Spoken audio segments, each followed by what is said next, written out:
हा घरचा सत्कार असल्यासारखं वाटतं. त्याच्या आधी बरेच सत्कार झाले माझे मागच्या दीड वर्षामध्ये, पण घरचा सत्कार म्हणजे काही विशेषच असतो.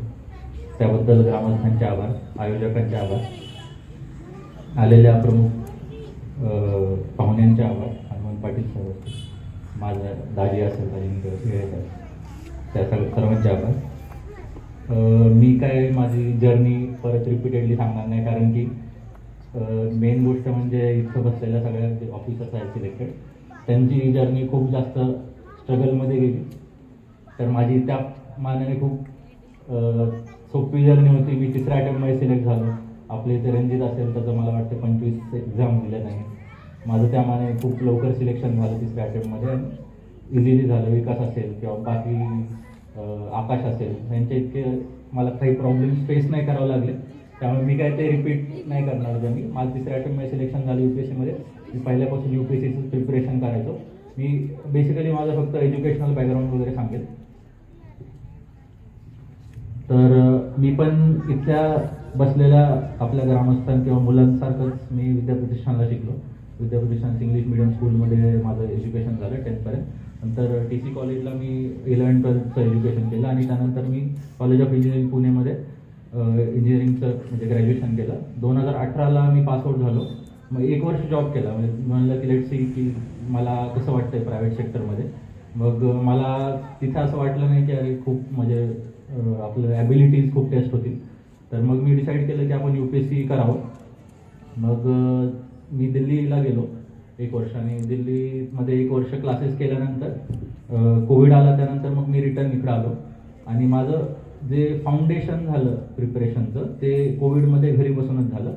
तर हे पहिली गोष्ट आहे की तुम्ही जे इन्फेरियरिटी कॉम्प्लेक्स बाळगता की जवळचीत राहून किंवा बारामतीत राहून प्रिपरेशन होत नाही, तर ही गोष्ट पहिल्यांदा काढून टाका. तर तुम्ही घरी राहून पण प्रिपरेशन करू शकता. कोविडनंतर ऑलमोस्ट एव्हरी क्लास जो आहे दिल्लीमध्ये असेल किंवा पुण्यामध्ये असेल, सगळ्यांचे ऑनलाईन रिसोर्सेस खूप चांगले अवेलेबल झालेले आहेत. तर ही गोष्ट शिकण्यासारखी आहे की तुम्ही जगाच्या कुठल्या पण कोपऱ्यामध्ये असाल तरी सुद्धा तुम्ही कुठल्या पण एक्झामचं प्रिपरेशन चांगल्या पद्धतीने करू शकता. आणि मी करू शकतो तर इथं बसलेला प्रत्येक विद्यार्थी त्यांच्या लाईफमध्ये UPSC असेल किंवा कुठले स्पोर्ट्स असेल, आर्ट्स असेल, कुठल्या पण त्यांच्या फील्डमध्ये रिस्पेक्टिव्हली हे सक्सेस अचीव करू शकतात. तर ह्या बिलीफ नेहमी तुमच्यासोबत ठेवा. मी काही बेनिफिट्स सांगतो आपल्या गावाचे. स्पेसिफिकली जर आपण बघितलं तर बाकीचे गावं जे असतात, बाहेरचे जिल्हे असतात, जसं की नगर जिल्हा असेल, सोलापूर जिल्हा असेल, त्याच्या मानाने आपला जिल्हा आपला तालुका खूप चांगला समृद्ध आहे. आपल्याकडे एज्युकेशनली खूप चांगली ॲक्सेसिबिलिटी आहे खूप जुन्या काळापासून, जसं माझ्या अंकलनी पण सांगितलं. फायनान्शियली आपल्याकडं खूप डेव्हलपमेंट झालेली आहे. सगळ्यांची ऑलमोस्ट 60-70% फॅमिलीज वेल ऑफ आहे आपल्या इथं. तर तो बॅकअप जो गरजेचा असतो त्याचं खूप टेन्शन घेण्यासारखं नाही बऱ्याचशा विद्यार्थ्यांना. काही विद्यार्थी असतील पण त्यांना पण ॲम्पल अमाऊंट ऑफ स्कॉलरशिप्स गव्हर्नमेंटने चालू केलेल्या आहेत. महाज्योती असेल, सारथी असेल, बार्टी असेल, त्या पद्धतीच्या. तर त्याच्यामधून त्यांना इझिली हेल्प भेटू शकते. आणि तिसरी गोष्ट म्हणजे सोशल डिस्पॅरिटी पण खूप कमी आहे कम्पेअर्ड टू बाकीचे राज्य पण असतील. म्हणजे माझे आता ट्रेनिंगमधले मित्र आहेत ते त्यांच्या गावाकडची परिस्थिती ज्यावेळेस सांगतात तर त्या मानाने आपल्याकडे खूप चांगली सुधारणा झालेली आहे. तर ते आपल्या बेनिफिट्स आहेत, त्याच्यावरती आपण बँक केलं पाहिजे आणि त्याच्या बेसिसवरती अशा एक्झाम्समध्ये एक्सेल केलं पाहिजे. पण मग इश्यूज पण आहेत त्याच्यासोबत आपल्या गावामध्ये. जसं की अंकलने सांगितलं की आपल्याकडे आयडल्सच कमी आहेत. म्हणजे गावामध्ये चांगल्या प्रवृत्तींना मे बी किंवा तेवढा भाव दिला पाहिजे तेवढा भेटत नाही, त्याची गरज आहे. दुसरी गोष्ट म्हणजे रिसेंटली आता ऐकण्यात येत आहे की क्रिमिनल टेंडन्सीज खूप वाढत चाललेल्या आहेत, ॲडिक्शन्स खूप वाढत चाललेले आहेत तरुण मुलांमध्ये, त्या कमी करण्याची गरज आहे. तिसरी गोष्ट आहे की पेरेंट्सचं लक्ष थोडंसं कमी पडतंय, असं कधी वाढू शकतं. तर त्याच्यामध्ये पालकांनी लक्ष देणं गरजेचं आहे. कारण की मी माझ्या घरी बघितलं की माझ्या पालकांचं, अंकलचं, आंटीचं, सगळ्यांचं लक्ष असायचं. म्हणजे ते लिटरली आम्हाला स्कूलपर्यंत सोडायला यायचे आणि रिटर्न घ्यायला पण यायचे.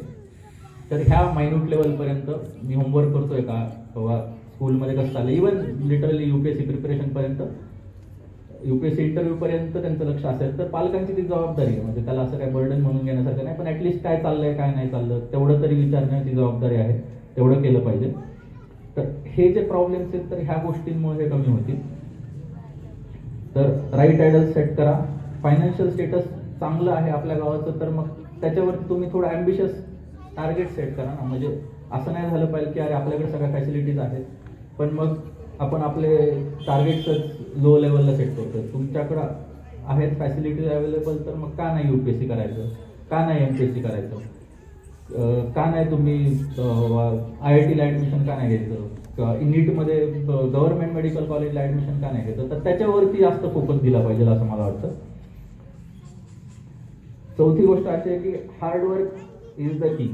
म्हणजे बऱ्याच वेळा आपल्याला वाटतं की अरे शॉर्टकट घेऊ बाबा, किंवा जे 11-12 असतील त्याला मुलांना वाटतं की अकॅडमीमध्ये ॲडमिशन घेऊ आणि मग पास करून देतो, काही अडचण नाही येणार. पण मग हे शॉर्ट टर्म गेन्सच्या मागे लागलं तर मग लॉंग टर्ममध्ये तुमचा जो आहे लॉस होऊन जातो. तर लॉंग टर्ममध्ये तुम्हाला हार्डवर्कच हेल्प करतो आणि शॉर्टकट्सच्या मागे पळू नका. हार्डवर्क करा आणि तुम्ही बेसिकली सक्सेस इझिली अचीव करू शकता. आणि जी शेवटची गोष्ट मला सांगू वाटते की सोशली बेनिफिशियल इनिशिएटिव्ह जे आहेत ते आपण बाकीच्या गावांमध्ये बघतो, ते थोडेसे कमी आहेत. मे बी आता जसं सरांनी सांगितलं की आपल्या इथं स्पर्धा परीक्षा मार्गदर्शन केंद्र सुरू करणार आहेत, तर तो एक चांगला उपक्रम आहे, तो चालू राहायला पाहिजे. लायब्ररी चालू राहिली पाहिजे. माझ्या साईडनी तुम्हाला काय हेल्प पाहिजे असेल, कुठल्या ऑफिसर्सला बोलवायचं असेल, काही अरेंज करायचे असतील प्रोग्राम्स, तर मी नेहमीच अवेलेबल असणार आहे.